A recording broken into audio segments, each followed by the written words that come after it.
Okay, testing. Okay, I'm hearing myself. So it's actually functioning this time as intended. And I'm on time this time.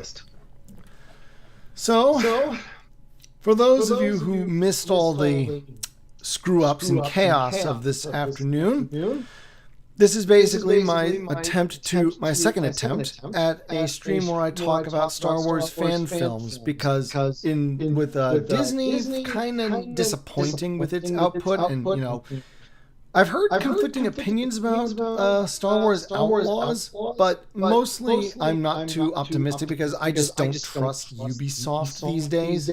Well, frankly, I don't trust any major developer these days. So I decided, well, I can at least find some good Star Wars by going after fan projects, mostly on YouTube. And it's mostly going to be fan films, though I did manage to find one or two fan audio dramas worth talking about. Oops. Yeah. Just making sure. Okay. Yep. Let me just make sure. Sound. Yeah, okay. Because like the first time I tried. Ooh, bad echo. Darn. Let's see if there's anything I can do to rectify that. Hello, by the way, Mr. What the? Damn it! I hate this stuff popping up and not up without my wanting to.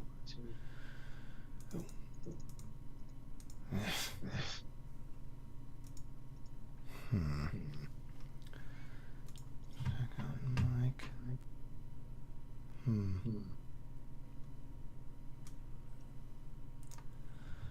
Is it better?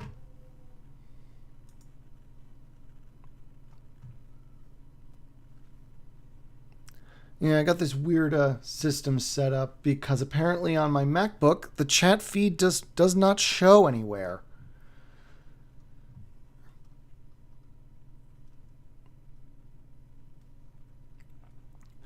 So I basically set up a thing with Skype where I can at least respond. Oh, the echo's still there. Damn it.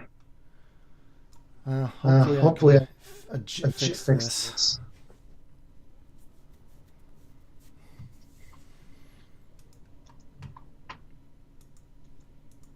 How about now?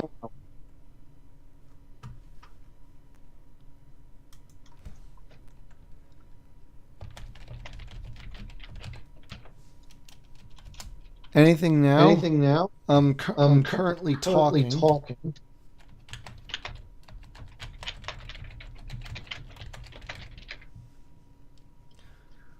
Okay, you fixed it? Good. Okay, I fixed it. Sorry. Anyway, thank you, Rich Rothanen. I think you're new to the streams. Anyway, good to hear. Can you? Is the game audible to you? It's not that big of a deal because if push comes to shove, we can go ahead without game sound. In fact, the last time, fixed it or unfixed it. You're saying the echo's back?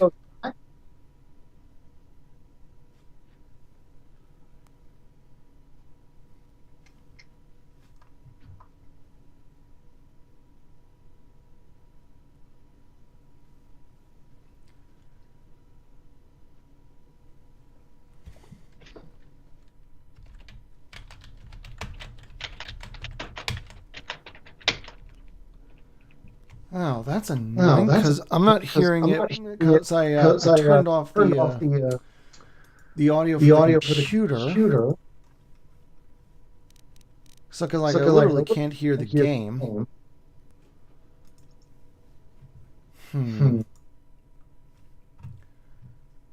How about now?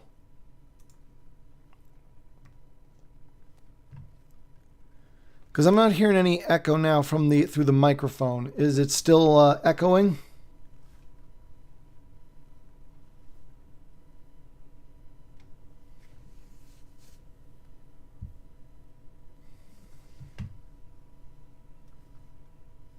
Okay, we've got it. So, okay, we're probably not going to, if that's the case, then we're not really going to have any sound for the game, unfortunately.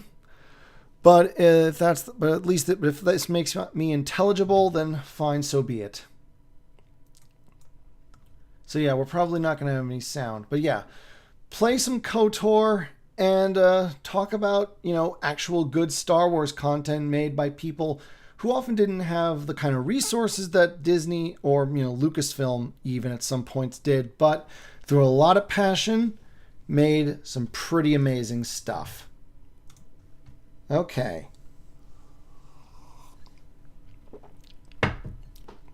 We are set, and we're going to leave where I left off before I had that mess with the. Oh, okay. Okay, this is after Trask was on the bridge. And there you are.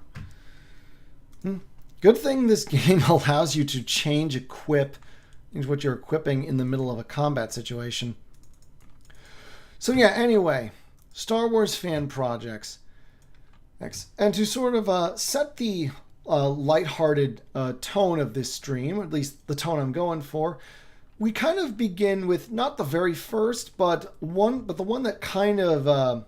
But let's talk about the one that really started really inspired a lot of the modern fan films of today, and that means we're going to talk about Troops from 1997, simultaneously a parody of Star Wars and of the sitcom of sorts Cops.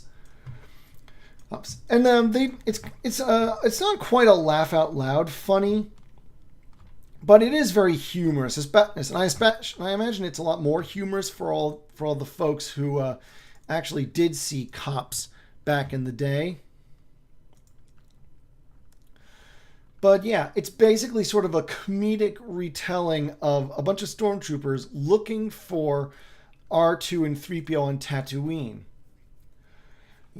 And they do it really is. It's kind of funny all the ways they spoof all this stuff, like the fact that all the stormtroopers sound like characters from Fargo, literally with that sort of North Minnesota, Michigan accent.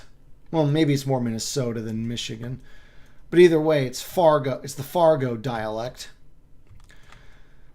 And I really love the sort of the opening line they use that sort of parodies Cops. Let me see, because I know I wrote this down explicitly.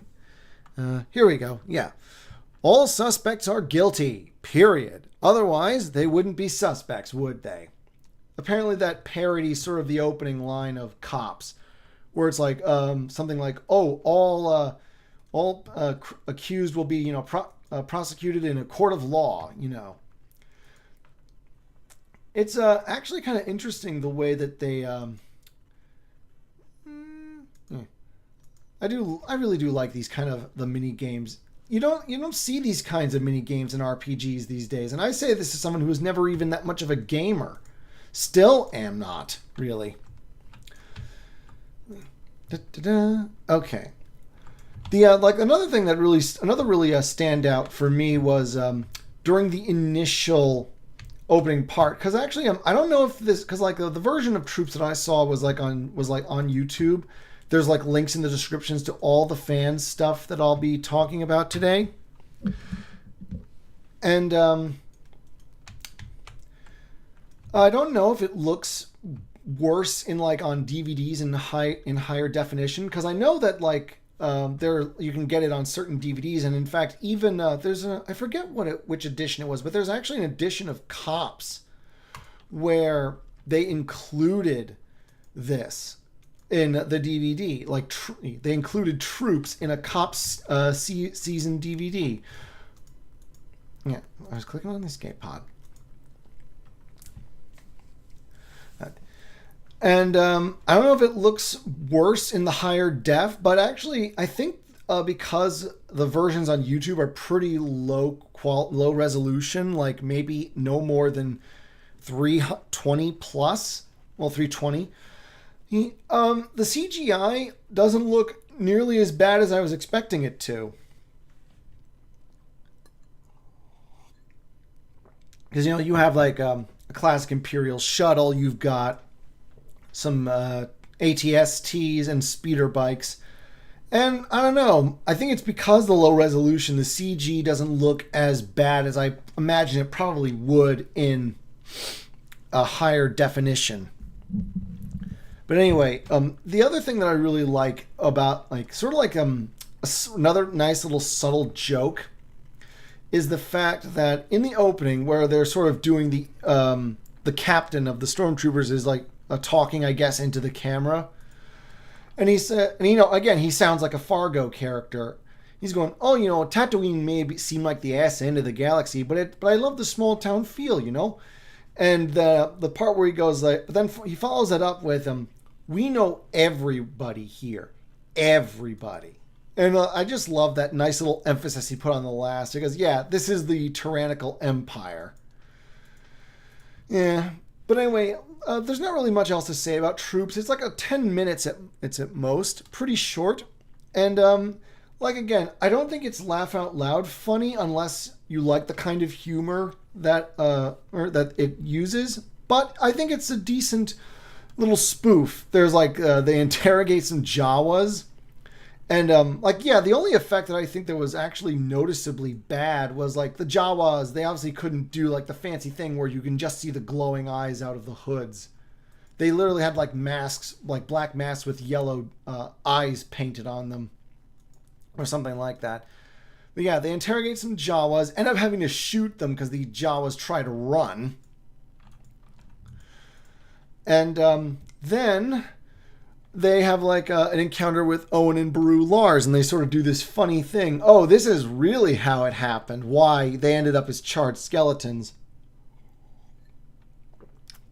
And it's because Beru and Owen have this big argument, and there's like some kind of thing where they're fighting over a briefcase and thermal detonators, and then it just blows up, and the troops are like, that's not good.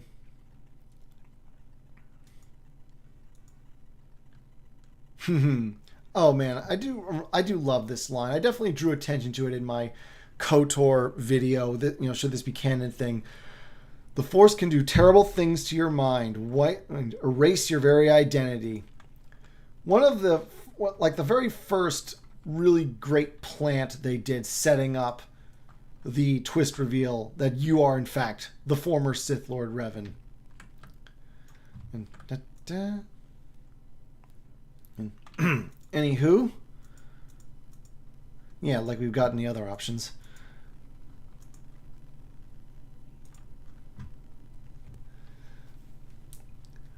I kind of mentioned this like in the first disastrous attempt at a stream, but does anyone remember, can anyone point out either in the chat or later in the comments when they decided to really introduce the space racism into the Empire?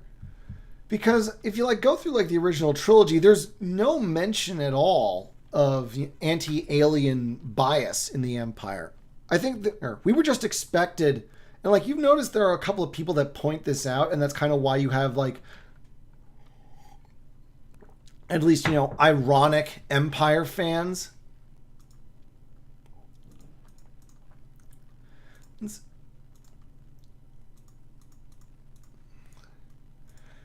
And it's basically the fact that there's actually apart from the fact that they try to stop the heroes and with those, the only times you see them doing evil is when like the Empire's fighting the rebellion, or when they're like doing things like killing the Jawas and Owen and Beru. But you don't really like. There's no like. It's like obviously the Empire was supposed to be like space Nazis. That's the obvious iconography they were going for.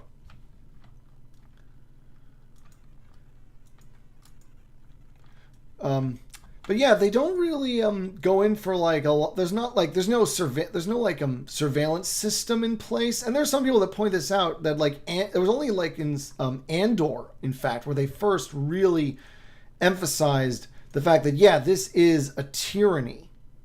But like apart from when the Empire does things like murder and war, violence stuff, you don't really see them do a certain. Well, you don't see them doing anything that would smack of like Orwell or the Third Reich, and you certainly don't see any like space racism.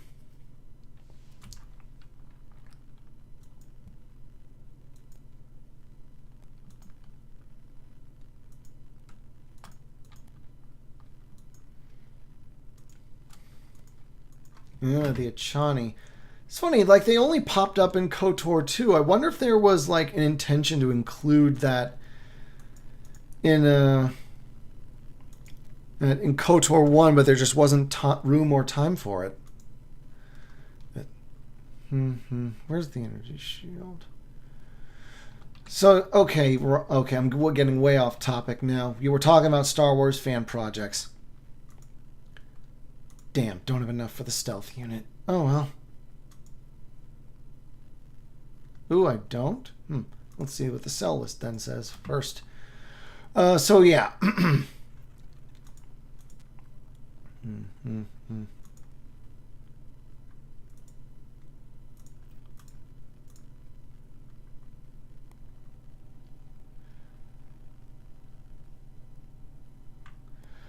So yeah, there really isn't much more to say about Troops. The way that again, it's just silly, spoofy, funny little. It's a silly, spoofy, funny little series.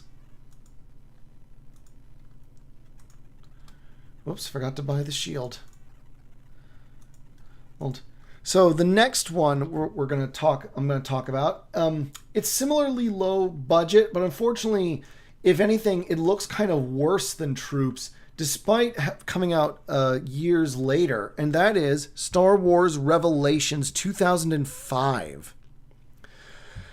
And that kind of already tells you exactly what to expect, because yeah, I still wish to buy it, obviously.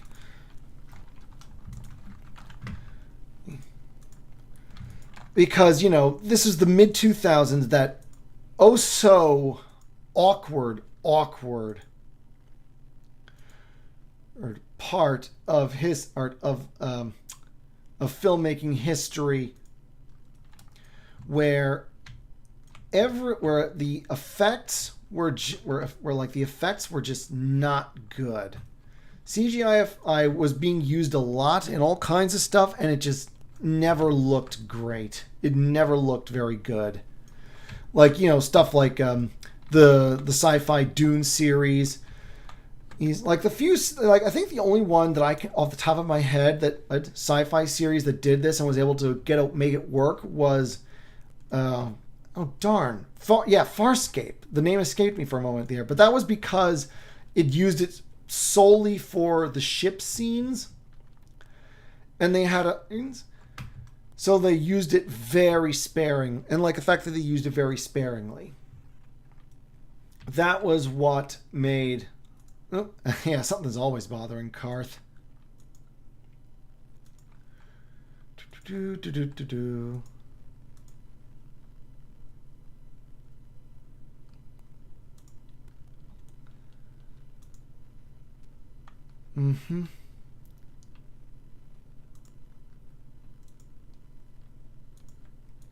Yes, you say that, but then the game prompts me with saying that you're bothered by something and keeps wanting, and clearly the game wants me to ask you. So yeah, anyway, Revelations, Star Wars Revelations. Unfortunately, you know, we're unlike Troops, not only is it low budget, it's just not a very good film, but that's down to two reasons. One, the budget really the effects really shows its age. The budget just was not very good. The second thing was the fact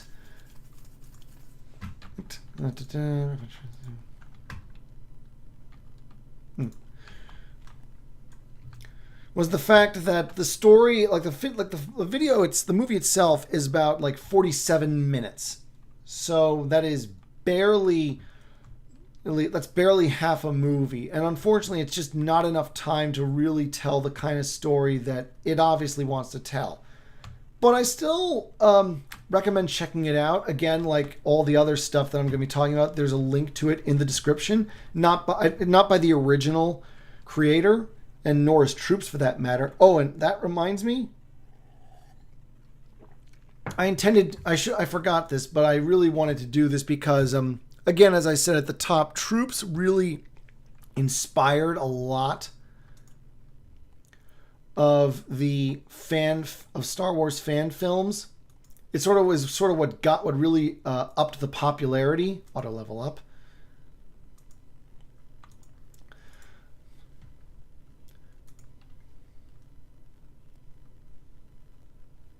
Mm-hmm. And it's so I wanted to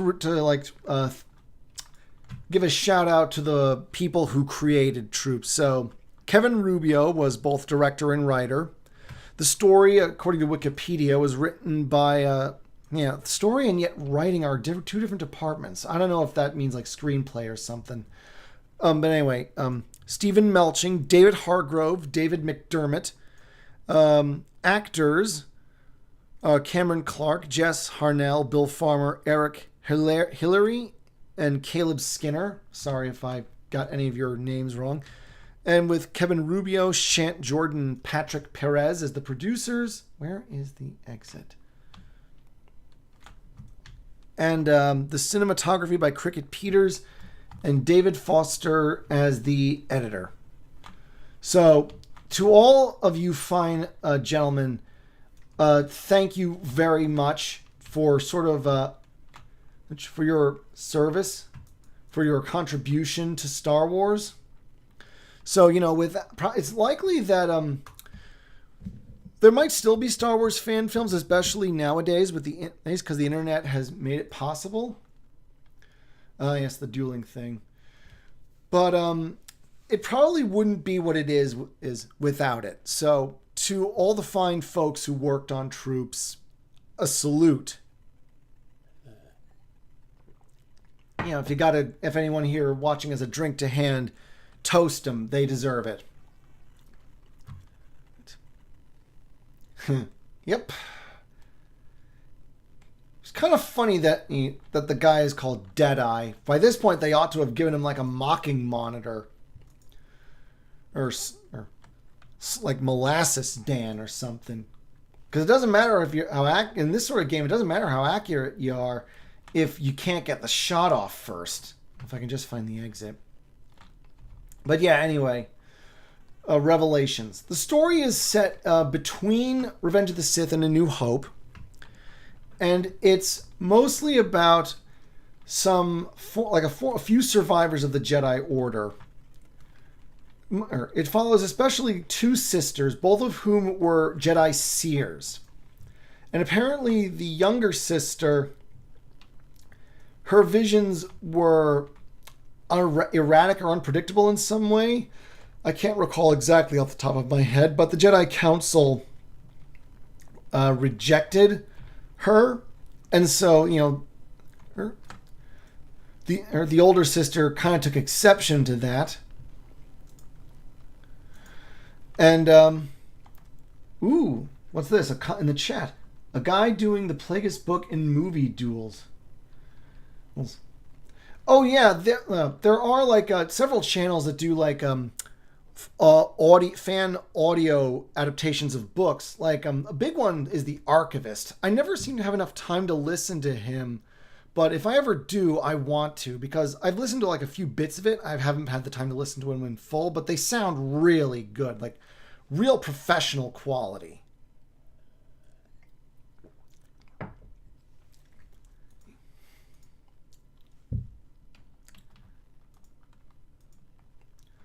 Let's see. Dirt.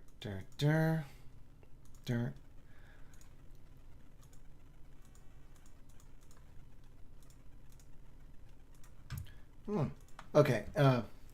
But yeah, they obviously they're not doing like their own original content, but they're also guys who they do this. They adapt the books to audio, which is great because there are so few of those that are decent, and that and like Disney has been they've recently been doing stuff under the Legends handle.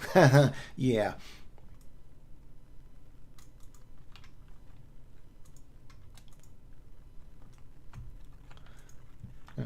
And there are also folks that do them, I forget, I can't recall any names. I should have written those down. But there are folks that do the comics, like the Star Wars comics, and they'll make they'll do moving comic pictures, kind of like where they use, I don't know if it's Photoshop or something similar to make, machinima? Yeah, there might be something like that, where they basically make the comics flow like mini movies. What's this? After Troops, one of the first fan films was an odd one called Dark Redemption. As Mara's boyfriend. Oh, yeah! I heard about that, but I didn't really look into it because, as a huge... I mean, it was like saying like Mara helps the rebellion during... And it's like, huh? I don't know, for some reason, that just never made me look into it. And which is odd because I'm a big Timothy Zahn simp in many ways, because I still consider the Thrawn trilogy the best books, especially like the old Thrawn trilogy. The new ones aren't bad, they're just not quite the same standard. It's marginal, but it's there.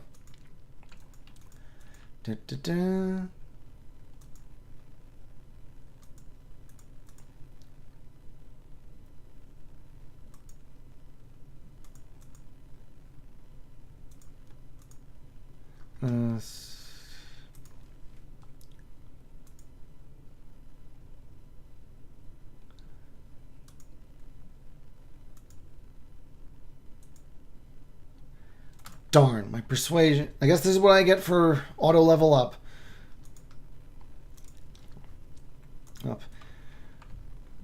But yeah, so I'm getting way off topic again. So yeah. Revelations, the two sisters, one had erratic visions, was rejected by the Jedi. So, there was this one called Jana, who later became an Emperor's Hand, one of the Emperor's Hands. I really do like that they use that, speaking of, Mara and the Thrawn trilogy. Oops, sorry about that. Who... she acted like a friend, but ultimately used the older sister to track down Jedi survivors of Order 66 and just eliminate them.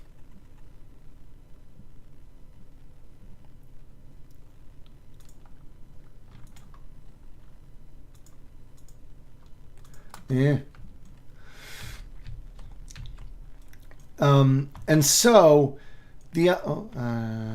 basically, the older sister's trying to find the younger one because they've been separated, and she's working with a smuggler and another Jedi. None of their names are really sticking out to me. I remember the name of the antagonist, but not the names of any of the protagonists. And, of course, you have Darth Vader competing with Jana, the Emperor's Hand, to try and find... Oh, that's the apartments? No? Oh, no, yeah.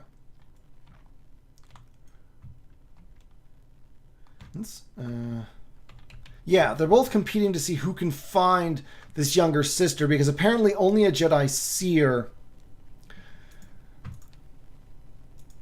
they're going to try and use her, because only a Jedi seer can unlock this thing.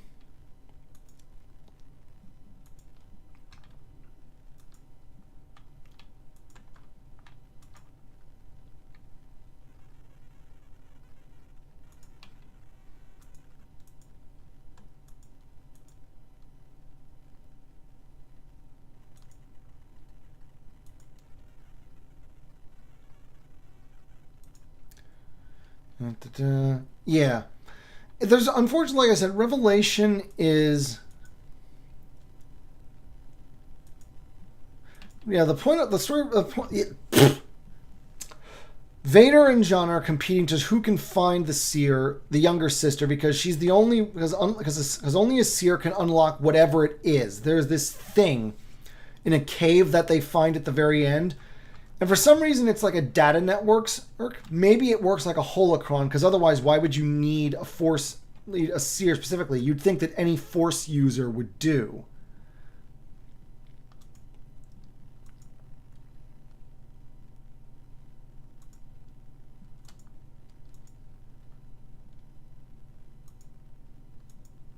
Yeah, preferring action to talk, huh? Yet the game insists that I keep talking to you.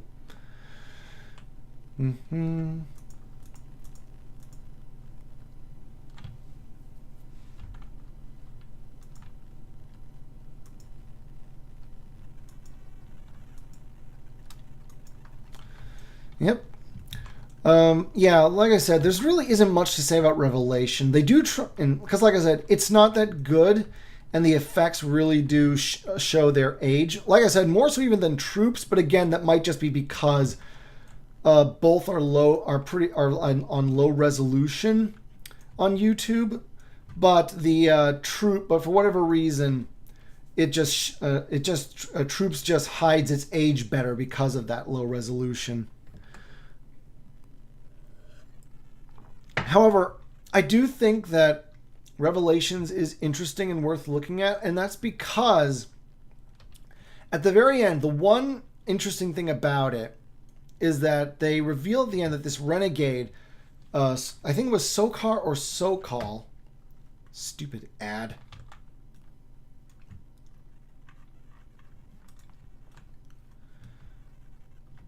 Hold on, there's this ad getting in the way of me looking at the chat, and this thing just will not stop spinning.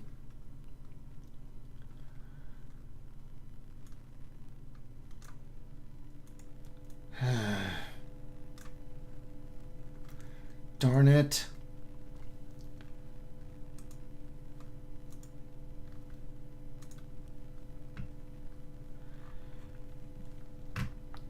Get out of the way. I'm trying to see the full chat feed. Damn it.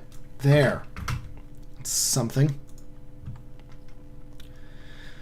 Stupid ads. Anyway. But yeah, this guy, Sokal or Sokar, I can't get his name right. He believed in, like, by some means, it's implied that, like, subcutaneous chips or something, but he never is explicit about it.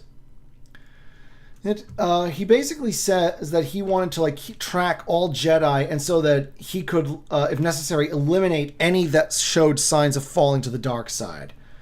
You know, yeah, pretty grim stuff by any metric. So it's interesting that someone would go to that length, which is kind of, but it's kind of apropos because at the very end, yeah, spinning Revan, I know, really stupid. It's basically about because well, at the end I'll be talking about a little project that I'm actually working on at the moment, where it's a similar thing about some members of the Order trying to prevent another big fall to the dark side situation. But yeah, I mean, like I said, apart from that though, Revelations has some interesting ideas, but it's just not particularly good. They try to like set up a conflict between the older sister and this other Jedi who apparently was very close to the younger sister. But because it's like 47 minutes, it just doesn't have the time to really tell the kind of story that it wants to tell. Like, it's one of those things where you can tell there is a good story in there. It's one of those things, but obviously it's just the execution just really doesn't help it. Not in the least.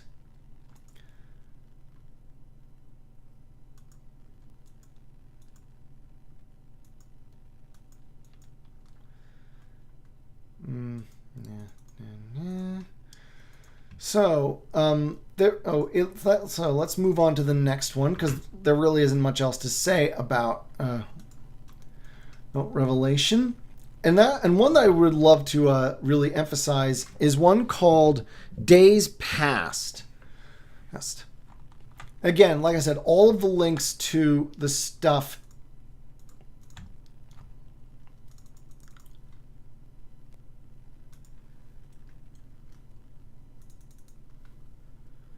all the links to all the things I'm talking about in this video are going to be in the description. They all have links if you want to check them out. And Last Days is one of those that I would definitely put in like the very top tier. Like, it's really that good. There are the only things that are like the only downside to it is that the effects are pretty low budget, not nearly so much as Revelations or Troops, but they're just low enough that you notice them. There are a few things that look a little cheap, but that is a small price to pay because the story is really good, and it's well paced enough that it doesn't feel like it's too short or too long in the time that it has, because it's like less than half an hour, I believe.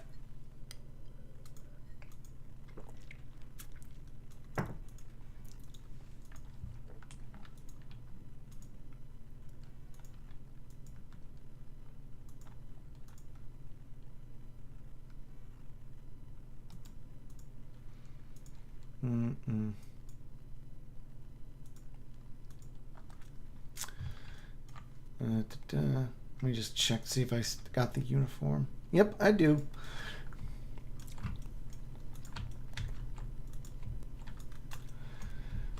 Yeah.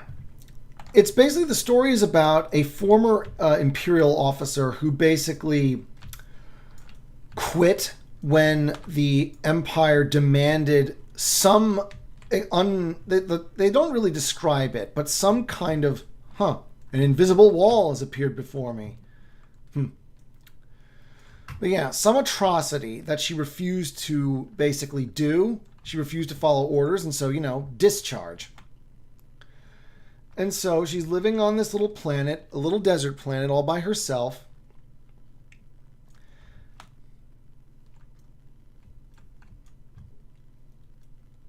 And she actually meets with, and one day she's approached by one of the people that she trained as an officer. He's now lieutenant. Used to be an ensign when she was when she was his superior. What's this? Not interested. But I can loot. Yeah, real brains trust the folks on Terrace. Anyway, so the lieutenant's there. He's trying to find this rebel cell that's there. And he doesn't, you can tell he clearly still respects his former commander. He does not want to believe that she has betrayed the cause. But, obviously she's for what's right.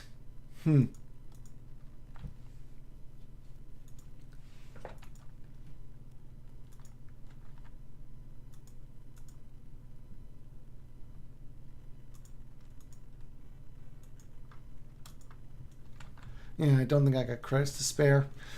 Anyway, but of course she actually is. He does find like a little escape tunnel under her hut. And again, it's hard to, I can't really summarize it because you really have to watch it. The dialogue between the two is great.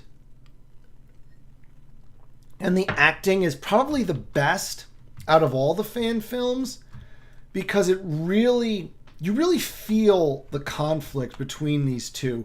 One who is still wholly believing in the cause of the Empire, and one who has become so disillusioned by it that she's thrown in with the other side. In the end, though he almost lets a firing squad execute her.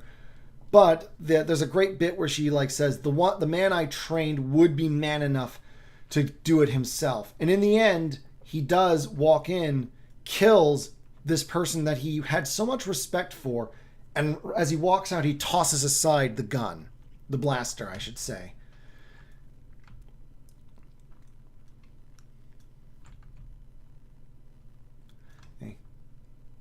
just want to check around a few things.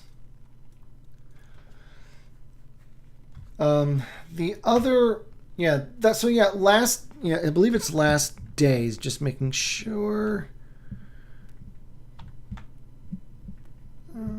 Days past. I would say that for the acting and how tight the story is, for as short as it is, I would rate it as one of the best, if not the very best. In terms of drama, it is excellent stuff. And especially for, again, as small as it is, with folks who clearly don't have the kind of budget that like a big studio did. These were just some dedicated fans, and it's amazing how much that can go. Well, how far that can go. Darn it. I am really screwing up the talking part today. Better than screwing up the technical stuff like earlier. Next, sort of a quick one to talk about, because there isn't much to say about this one, is Redemption. It's basically someone out there is planning like a Star Wars fan game. I don't know if Lucasfilm has given the official go-ahead. And so far, it's just a trailer, a few bits of like animation, and I think one or two things that do gameplay. And so far, it looks pretty crisp, looks interesting. I would sort of keep a loose eye on it. It's still in development, obviously.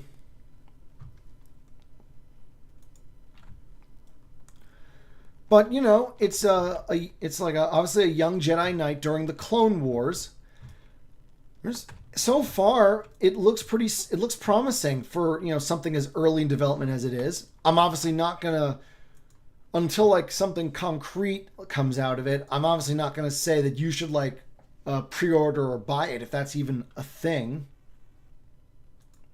Yeah, the first person to actually call me out for just entering and taking stuff.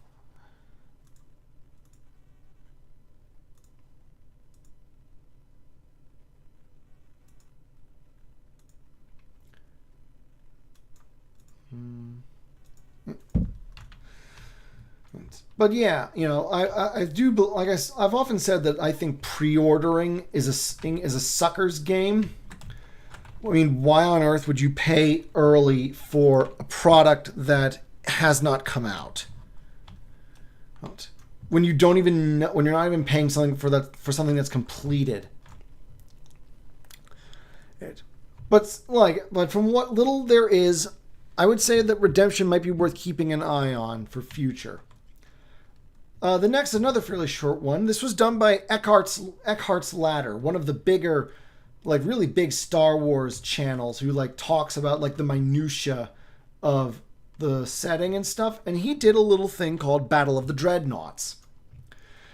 And it's interesting because it's something that isn't really seen that often in Star Wars. In fact, I'm not really sure how many, apart from maybe the Battle of Endor, and a few brief bits from the prequels or Clone Wars series, but but the focus of it is a capital ship fight, a fight between none of like the little dogfight starfighter stuff.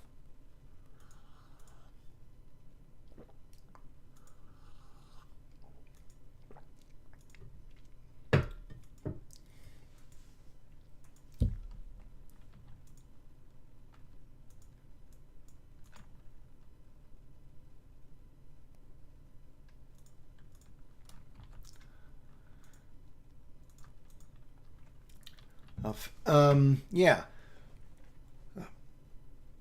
There really isn't much to say except that, again, it's something you don't see often. The effects are pretty good. The CGI is pretty good. It's like around Clone Wars quality, maybe better. Well, no, it's definitely better, but it's not like top tier stuff, but still it's pretty good. And it does do a good job of making it feel like these ships, especially the Eclipse class Star Destroyer, are these massive, ponderous things. I just sell just one.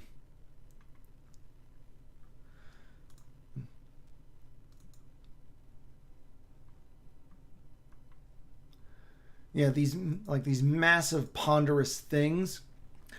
they move very slowly, but when they fire, especially like the super weapon on the Eclipse, it hits like a truck.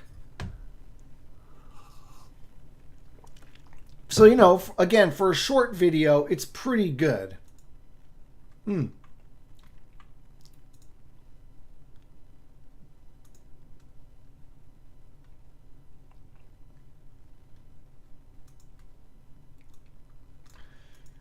just let's go cheap for now.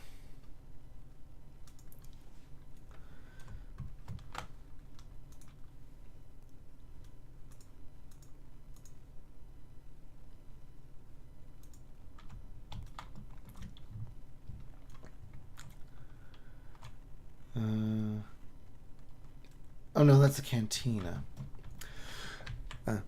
But yeah, there's not much else to say except it's a pretty good ship combat thing, and it focuses on capital ships, something that's just not done very often. And it really conveys just how massive these things are by the way they move. So that's pretty good. Speaking of the big Star Wars channels, another one comes fairly recently, comes from Star Wars Theory. And that is, of course, the Vader series. I only looked at the first one. Apparently, episode 2 is still in the works. So let's first just get the things that I wasn't too keen on out of the way. Hey. Because I made sure to keep notes of all this. Yeah, some of the effects are pretty iffy in the Vader series. Oh, Spiky Taurus Dark Empire, yes. Yes, that was actually one of the channels that I forgot the name of that was doing like a fan comic things. In fact, I think Spiky Tortoise has even done a few like full-blown animations, not like, you know, moving comic bits, but like the actual actually animating, doing like an animation of Dark Empire. I mean, again, it's obviously, you know, really low quality. Like, the aesthetic and the character designs actually reminded me of Star Trek the Animated Series, but it is a pretty good effort and definitely worth looking at if you're a Dark Empire fan. Personally, I'm not. I really did not like the whole Emperor Palpatine coming back thing because it really just, to me, it cheapens Vader's sacrifice. Nice. By having that happen. It sort of just renders it pointless. And again, it's one of those things like, of all the things that, of all the stuff that Abrams tried to rip off for Rise of Skywalker, he would rip off Dark Empire, which again, you know, it's controversial. Some like it, some don't. I'm one of those who don't. And something that I talked about in a previous stream, the Jedi Prince series, which is, in my opinion, still the worst piece of Star Wars media. It's because like it's literally written. It's like a children's book series, but it really feels like it's written for toddlers. And again, I pointed this out. It's kind of odd because the writers, they had children of their own, so you'd think that they'd have a decent idea of, you know, the intelligence level of some children, of like a small kid. Sure, I mean, children just aren't bright at that age unless they're exceptional, but they're not that dumb. Oh dear. One grenade. Gotta get in view. Oh, drat.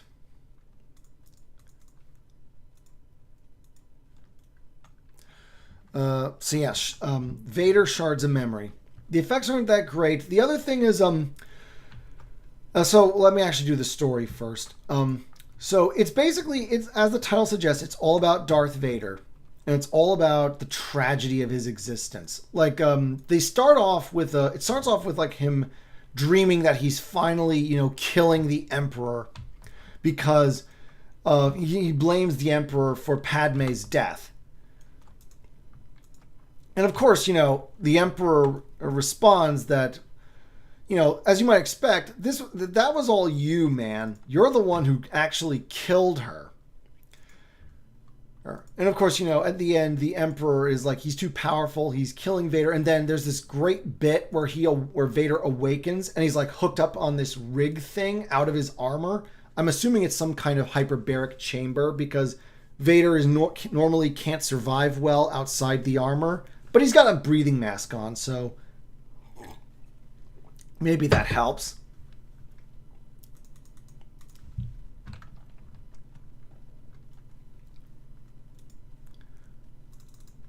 Oh dear.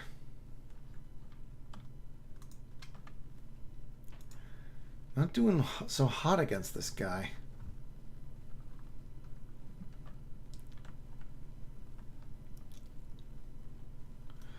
There we go. See if I can use any med packs. Yeah. And then, he's called in for a meeting with the Emperor. And so, they have, and this is, again, the parts that the thing about the Emperor is he's kind of the part that I really like and the part that I don't like so much because, the Emperor, yes, in Revenge of the Sith especially, he does a lot of cackling, he's in constant, but I think that Star Wars Theory has him laugh far too often, though again, you could make the argument that since this is a dream, this part where he does most of the laughing, it's fine. He's gloating over the fact that that even with all his Vader is still weaker than he is. Darn it, where are the med packs? There we go. Use.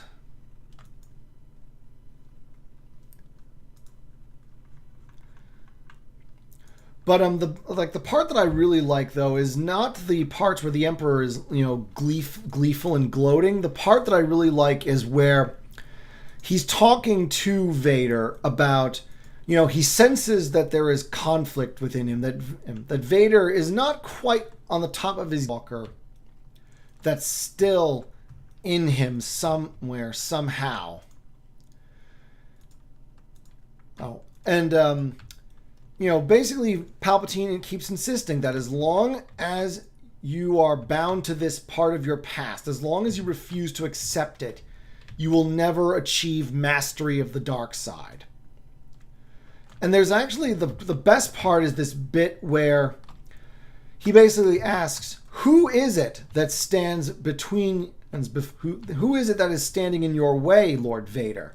With like his hands open, then his arms spread right after he's given Vader back his lightsaber because, they had a conversation where he took it briefly.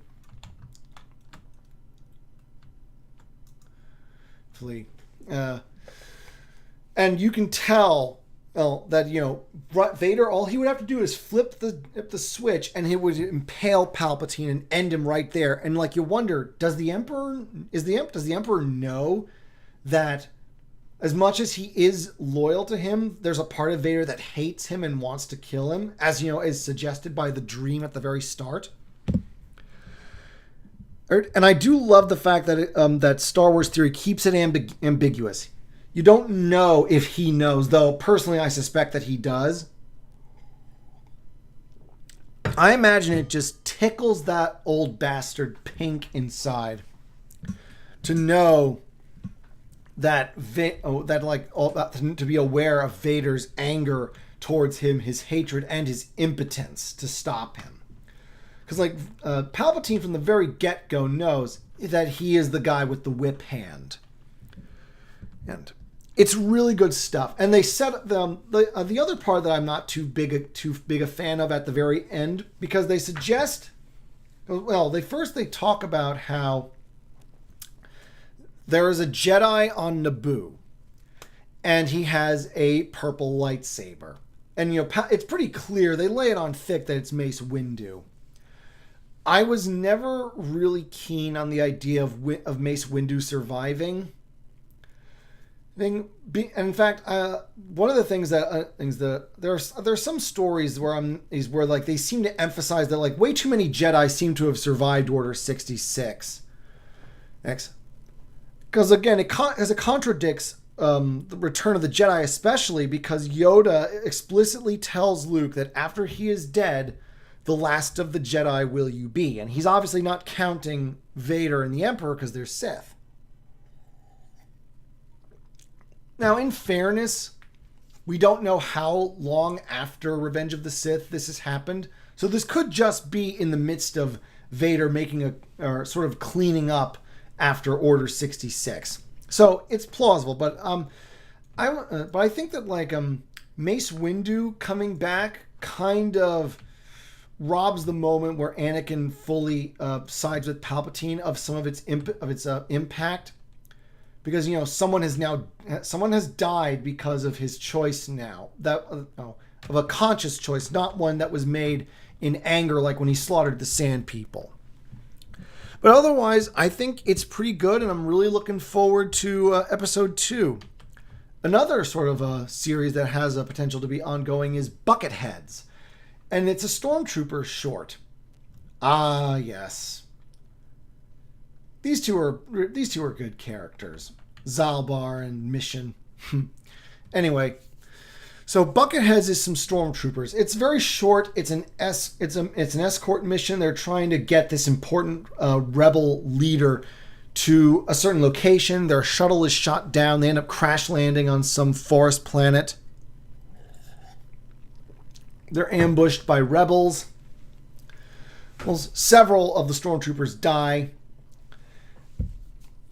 And one of the things that they establish, that is, because again, something that's praised about Bucketheads a lot, you see this especially in the comics, in the comments, I should say, is that it humanizes the Stormtroopers. Something that you don't see often because, that's not really the point. The point of the Stormtroopers is that they are meant to be faceless minions of evil. That was the whole deal. The Star Wars are like kind of the archetypal, generic fascist enemy. Because, the very name Stormtroopers evokes the Third Reich. It's one of those really great ways that without really having to explain it, Star Wars lets you know these are the bad guys. But, there are there's like Stormtroopers are people. They may not know that the regime they serve is evil. Well, but it happens, and some of them are just people that feel like they're doing their jobs. You do get a few like genuinely bloodthirsty, but they're not that often. In fact, there's a pretty great Timothy Zahn book, Allegiance, where it's about 4 Stormtroopers who end up having to go AWOL because one of them ends up shooting an ISB officer. Anyone not familiar with the expanded universe lore, because I have no idea how Disney portrays them. Oh, drat, I meant to ask questions. Damn it. Oops, maybe I can catch him. Stupid Karth, get out of my way. Drat, can't. Missed a chance to ask more questions. Oh, anyway, the ISB is basically like the secret police of the Empire. They're kind of like, if you're a Warhammer fan, they're sort of like the Commissariat, only they're not insanely trigger happy.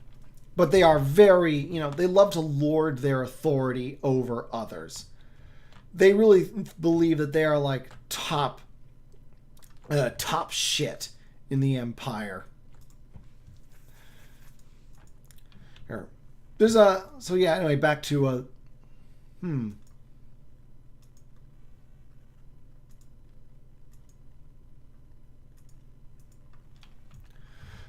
it's the fact that, darn it, where was I? Yeah, at the very end, one of the Stormtroopers confronts one of the rebels, and it's revealed that they both are from the same planet. This is both that they sort of knew each other growing up, but they've ended up on opposite sides.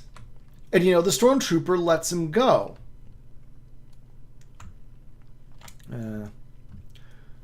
This is the way to the end exit.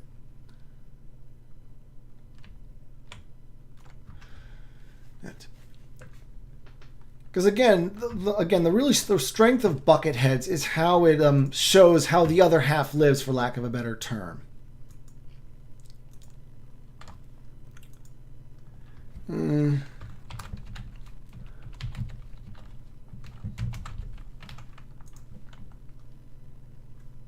check. Yeah. Okay. But yeah, that's also coming up with some new stuff.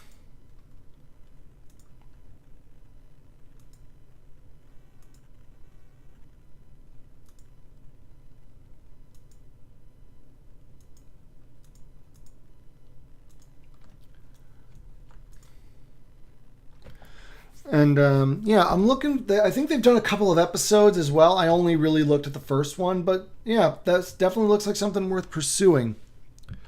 Let me just see. Oh, of course, yes. If we're going to talk about really good stuff, we must talk about Darth Maul Apprentice. One of those fan films that a lot of people have talked about. You see, like, a lot of reaction channels have reacted to it. If Days Past is the best in terms of the acting and the drama and just great pacing in such a short amount of time,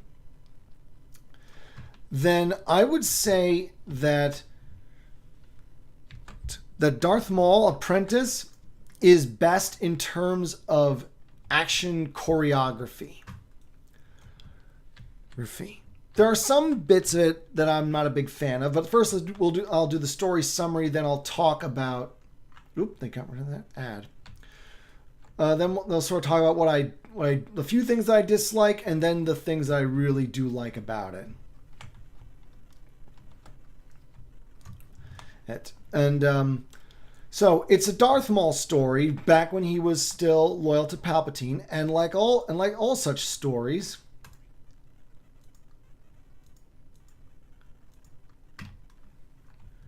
It's about Maul taking out some Jedi. There's like, I believe, 5 in total that he ends up fighting. Because apparently they're following a lead to the planet where he's hiding out. And so, of course, he has to eliminate all intruders because this is before Phantom Menace. And just like in stuff like Shadowhunter and Saboteur, which I've talked about in my formal series, should this be canon, the Sith do not want their presence revealed until the right moment. So of course that's pretty much it. It's setup and then action, and it is Maul just wasting some Jedi. All right. So let's just the nitpicks first. There's like a few bits during the fight that just did not appeal to me or didn't look all that great. Like, for example, there are a few bits where it's like one guy looks like he or she deliberately, I forget which one, deliberately left themselves open to an attack that Maul easily could have taken. There's also the fact that right before the fight starts, there's a bit where a guy literally just side flips into frame and another does a superhero landing.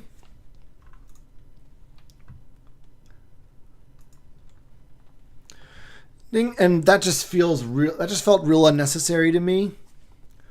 There's also a bit during the fight where like one of them is the apprentice. There's this young woman who's the apprentice of the guy who's leading this Jedi strike force.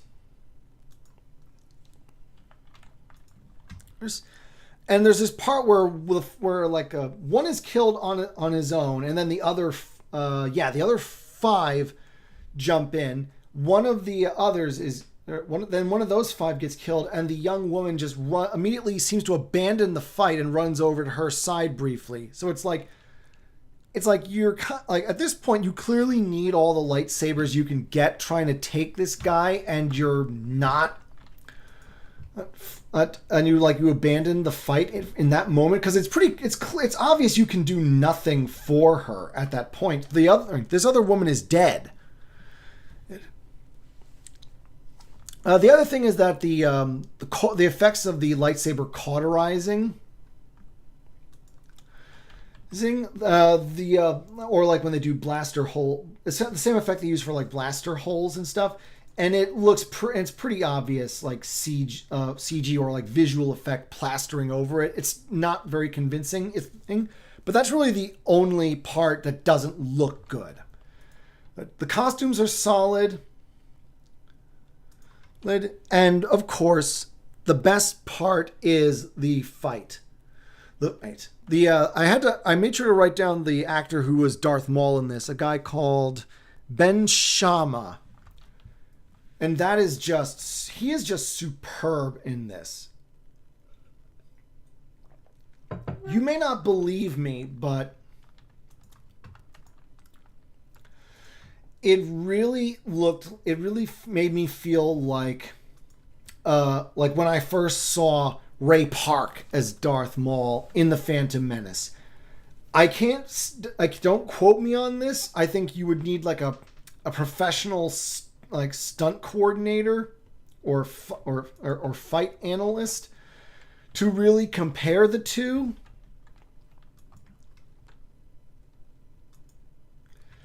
But it really looked almost as if not as good as when Ray Park as Maul fought Qui-Gon and Obi-Wan in The Phantom Menace. Yes, it really is that great. I cannot emphasize enough that you should watch Darth Maul Apprentice if you haven't, because I mean it's got tens of millions at this point.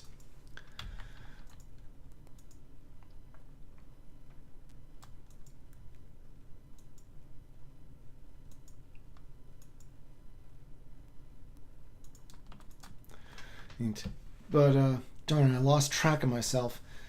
Yeah, the fight choreography is excellent. It's definitely a must-see. Again, the link is in the description. And we move on now to which ones are left. Got the list.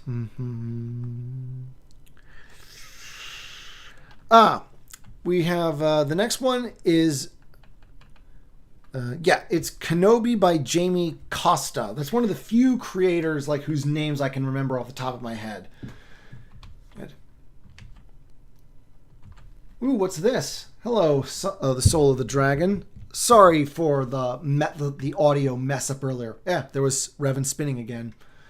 Not a fan project. Check out Darth Vader Does an Oopsie by Solid JJ. Hey, I can always appreciate a good parody. So yeah, I might check that out. Yeah. And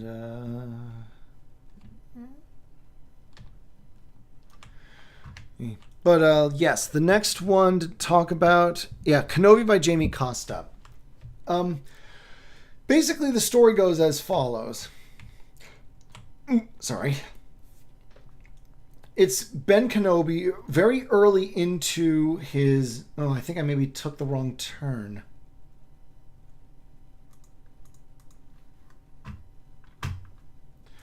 Very early into his sort of exile on Tatooine.